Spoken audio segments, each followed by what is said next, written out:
जी प्यार से कहना जी। धन निरंकार जी। सत्संग जी।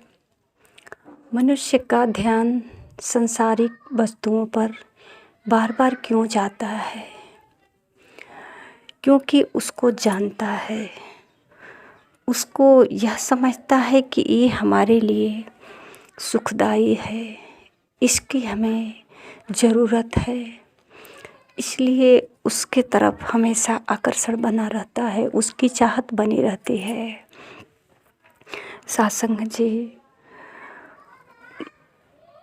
जिस तरह से प्रयास करता है इस सांसारिक वस्तुओं को प्राप्त करने के लिए, अगर इतना ही प्रयास परमात्मा को जानने के लिए अगर किया जाए तो सत्संग जी ये परमात्मा को भी जाना जा सकता है। सत्संग जी, भगवान कृष्ण अर्जुन के माध्यम से इस पूरे सृष्टि को संदेश दिए हैं कि परमात्मा को जान सकते हैं। परमात्मा कण कण में है। कहते हैं कि अर्जुन, जो परमात्मा को मुझे तत्व रूप से जो जानता है, मैं निराकार भी हूँ, साकार भी हूँ, और जो मुझे तत्व रूप से जान करके पहचान करके भक्ति करता है वो मेरे शरणागत को होता है। तो सत्संग जी, मनुष्य कहीं न कहीं ये भूल कर देता है कि परमात्मा को ढूंढता है, परमात्मा की खोज करता है। परमात्मा कहाँ है? मंदिर में है, जंगलों में है, पहाड़ों में है, नदियों में है। देखिए आज परमात्मा नदियों में प्रकट हुआ है। यहाँ लगता है कि स्नान कर लेने से हमारा कल्याण हो जाएगा, दुखों का नाश हो जाएगा, मुक्ति मिल जाए, मोक्ष मिल जाएगा। सत्संग जी, ये भावनाएं जो है खींच करके ले जाती है उस नदी तक जहाँ स्नान तीर्थ धाम कहते हैं। सत्संग जी, इस लहर में लोग अपनी जिम्मेदारी को भी भूल जाते हैं। जो घर पे कुछ जिम्मेदारियां होती है, माता पिता का सेवा करना, कोई घर में बीमार व्यक्ति है या बुजुर्ग है, उसकी क्या समस्या है, उसे किसी चीज़ की ज़रूरत तो नहीं पड़ेगी। सत्संग जी, ये स्नान के लिए भागते हैं बिना कुछ जाने। तो सत्संग जी, कहीं न कहीं ये अज्ञानता के कारण होता है। सत्संग जी, अगर परमात्मा को जान लेते, परमात्मा की पहचान हो जाती, तो फिर परमात्मा से प्रेम करने के लिए इतना सब कुछ नहीं करना पड़ता, क्योंकि प्रेम तो हृदय से होता है ना। परमात्मा किसी वस्तु से नहीं प्राप्त हो सकता है, या नहीं तो परमात्मा को किसी वस्तु से मनाया जा सकता है। इस संसार में ऐसा कौन सी वस्तु है जो मनुष्य खुद बनाया हो और परमात्मा को उसे चढ़ा दिया जाए? सत्संग जी, अगर फूल को हम तोड़ते हैं तो यहाँ भी हमें लगता है, मनुष्य ये सोचे कि फूल को तो हमने ही फूल के पौधे को लगाए हैं और फूल जो निकल रहा है इसको तोड़ करके परमात्मा को चढ़ा दें।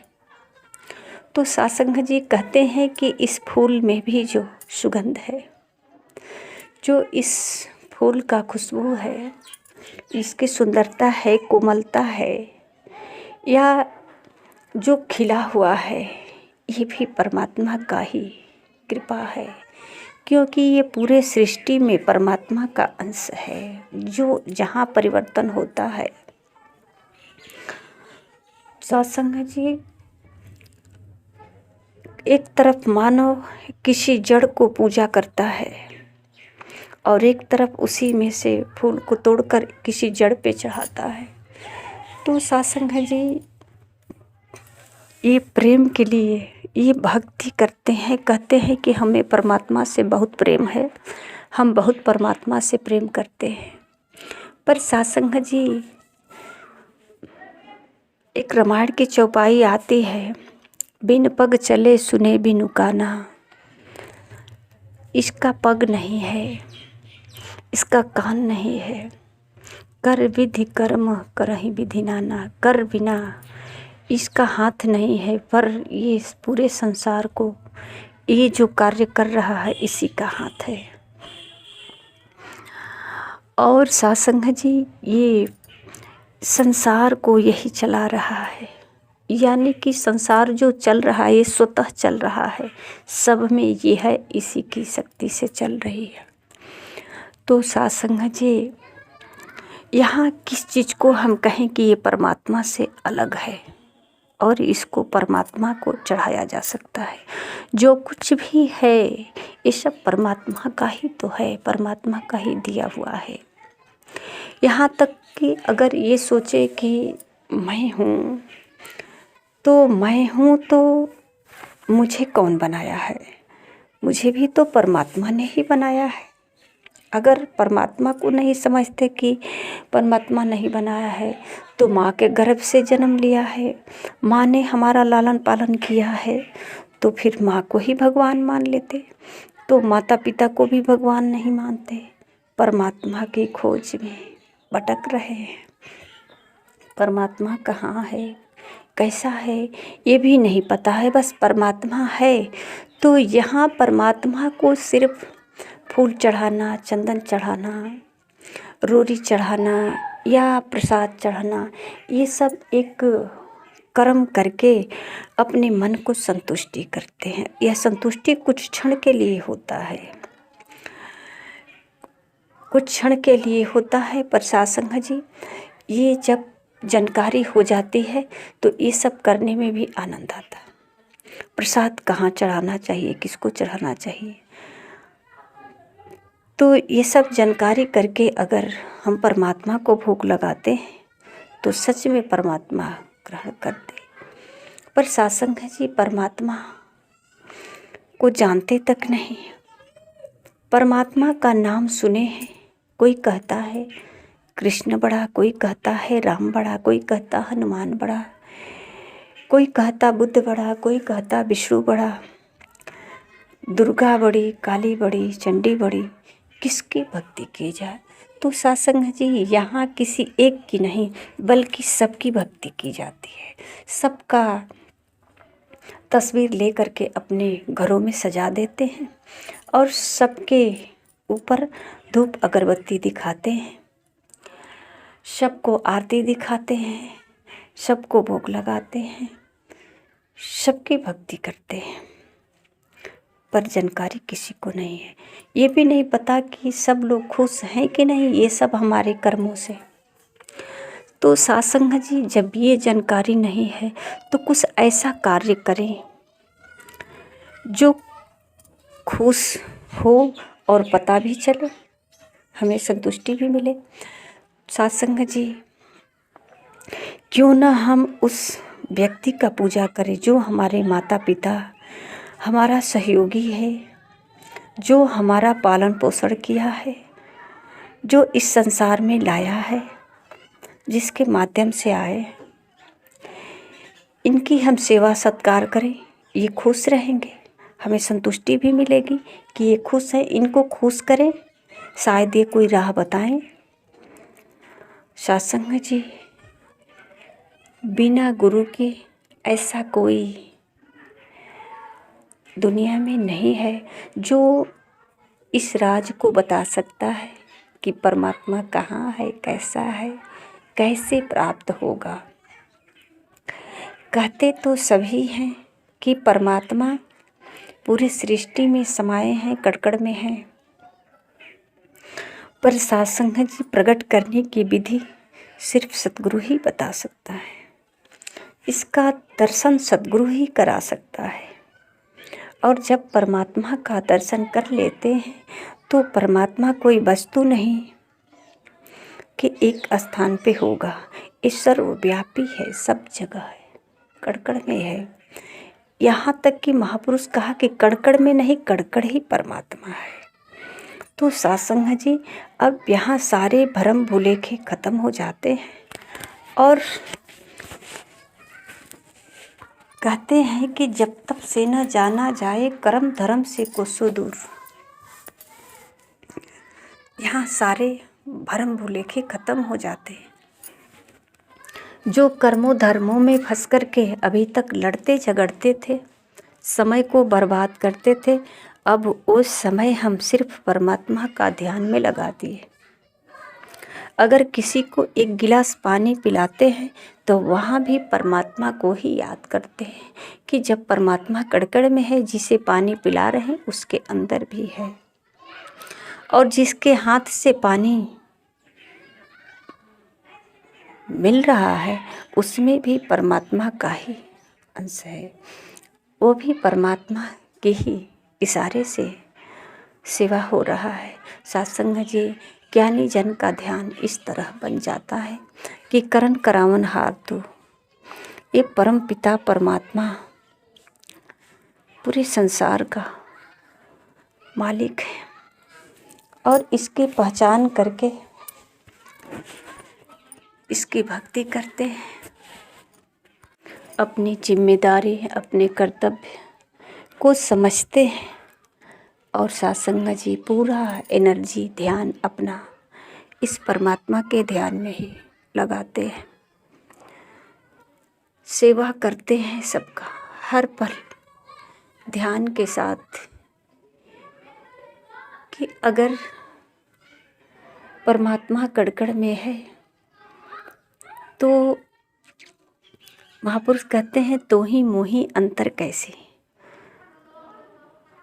तो जब इधर भी तू ही है उधर भी तू ही है, ग्रहण करावन हार करता भी तू ही है, कराता भी तू ही है, इस तरह का जब भाव आता है तो कोई भी कार्य करता है तो ऐसा नहीं कहता मैं भक्ति कर रहा हूँ, मैं परमात्मा को खोज रहा हूँ,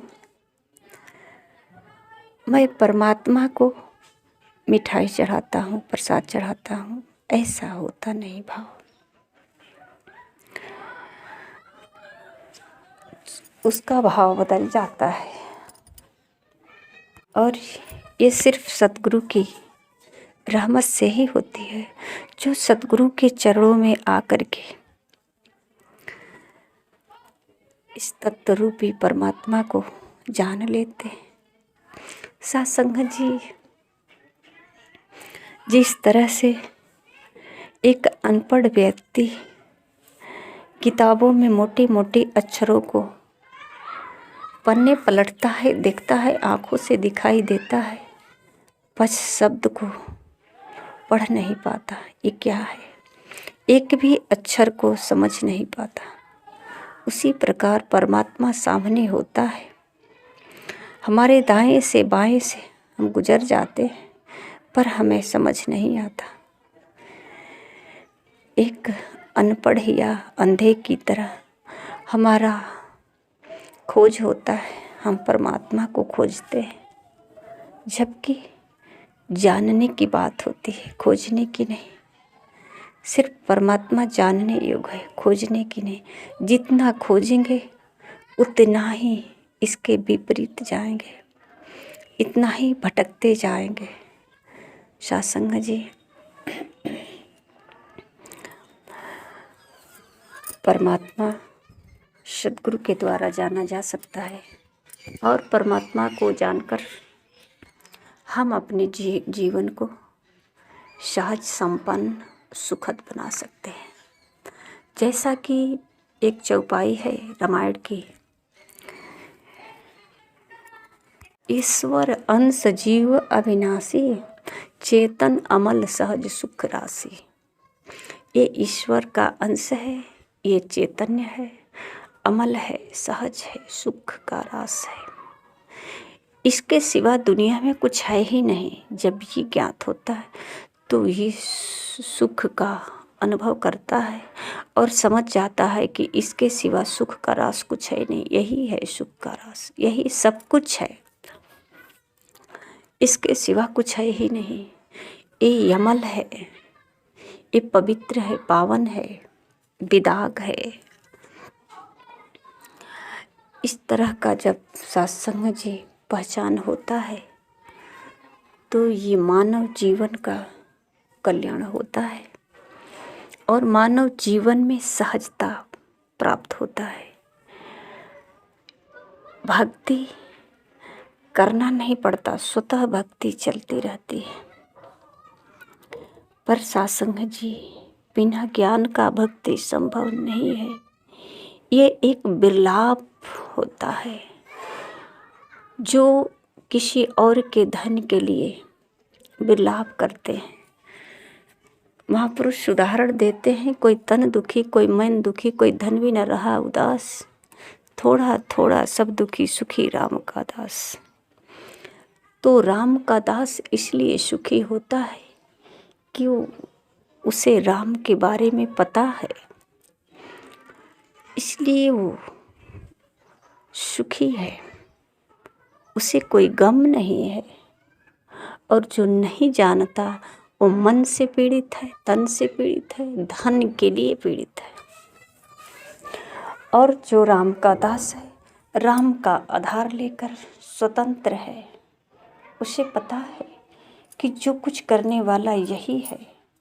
अगर आज निवाला भी मिला तो इनकी ही कृपा है, नहीं मिला तो इनकी ही कृपा है। इनके ही हाल में अपना हाल बिताते हैं और अपने जीवन में स्वतंत्रता प्राप्त करते हैं। जैसा कि कहा जाता है, भक्ति स्वतंत्र सकल स्वतंत्र सुखानी। ये भक्ति स्वतंत्र है और स्वतंत्र रूप से हो जाता है भक्त, और भक्ति चलती रहती है।